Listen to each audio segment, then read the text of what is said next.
Neste vídeo falaremos sobre um dos conflitos teológicos mais intensos, sabe? Algo que quase dividiu a igreja lá no comecinho.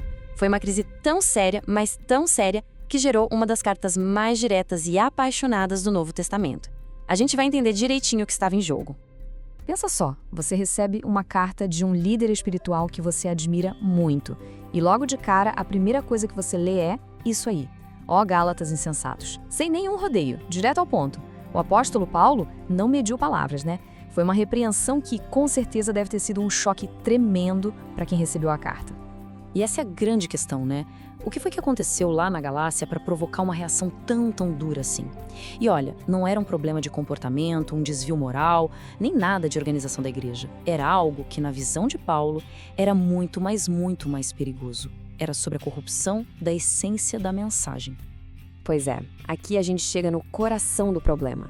Os Gálatas, de alguma forma, caíram numa verdadeira armadilha doutrinária. Eles acabaram abraçando uma versão distorcida e bem perigosa da mensagem que tinham recebido no início. E quem estava por trás disso? Eram os chamados judaizantes.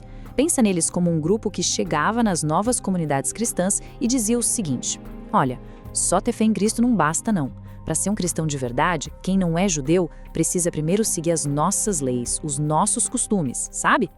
Dá para resumir esse conflito todo em duas, digamos, equações bem diferentes.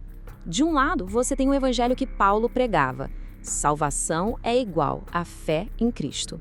Ponto. É um presente. Do outro lado, que esses outros estavam ensinando, salvação é fé mais as obras da lei, ou seja, graça mais o esforço humano.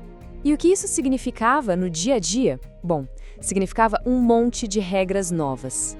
De repente, a circuncisão virou algo obrigatório para a salvação. Começou uma fixação com rituais, com seguir um calendário religioso super específico. Mas o ponto mais grave, o que mais preocupava Paulo, era a mudança de foco.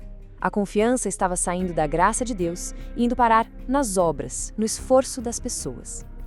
Ok, mas por que Paulo achou essa mudança não só errada, mas insensata, tola? Porque para ele era uma troca que não fazia o menor sentido.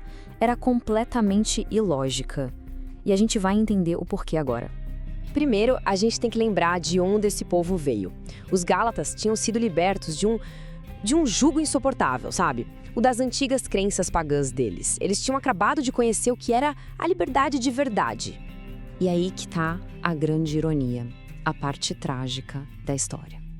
Depois de serem livres, eles estavam, por vontade própria, colocando um outro jugo no pescoço. Uma nova forma de escravidão, só que agora, sob as regras e rituais de um legalismo. É por isso que Paulo faz aquela pergunta direta para eles. Ele joga na cara inconsistência. Pensa bem, a caminhada espiritual deles começou de um jeito sobrenatural, pelo Espírito. Como é que agora eles achavam que iam se aperfeiçoar por meios físicos, carnais, tipo com rituais e cerimônias? Para Paulo, isso não tinha lógica nenhuma. E essa troca insensata não era pouca coisa não, tinha consequências muito graves. Não era só um debatezinho teológico, um detalhe. O risco aqui era altíssimo, era arriscar tudo. Olha só o primeiro grande perigo. No momento em que eles tentavam ser justificados, ser considerados certos diante de Deus por meio da lei, na prática eles estavam se desligando da única fonte de graça que existe. Eles estavam se separando de Cristo. E a consequência final disso era o que Paulo chama de cair da graça. E aqui não é sobre cometer um erro e perder a salvação, não. É muito mais sério. É sobre abandonar o sistema da graça por completo para tentar viver debaixo de outro sistema, o sistema das obras. Bem, todo esse conflito, essa discussão toda, pode ser resumida em um único princípio. Um princípio muito forte que mostra exatamente qual era a essência do erro dos Gálatas. O erro fundamental deles foi esse: tentar misturar duas coisas que não se misturam. Eles começaram a tratar a graça e o esforço humano como se fossem fontes gêmeas da salvação, como se as duas juntas produzissem o resultado. Mas para Paulo, não tem conversa. A salvação vem de uma fonte só. E aí vem a conclusão de Paulo, que é devastadora. A ideia é a seguinte: um Cristo que precisa de suplemento é um Cristo que foi suplantado. Ou seja, no momento em que a gente tenta adicionar qualquer coisinha ao que Cristo fez, como se precisasse de uma ajudinha, na verdade a gente não está somando, a gente está substituindo. Esse extra não completa, ele anula o que é principal.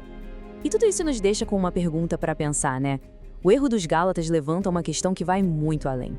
Pensa aí, quando é que adicionar só mais uma coisinha a uma verdade que é simples e poderosa acaba, no fim das contas, destruindo essa verdade por completo?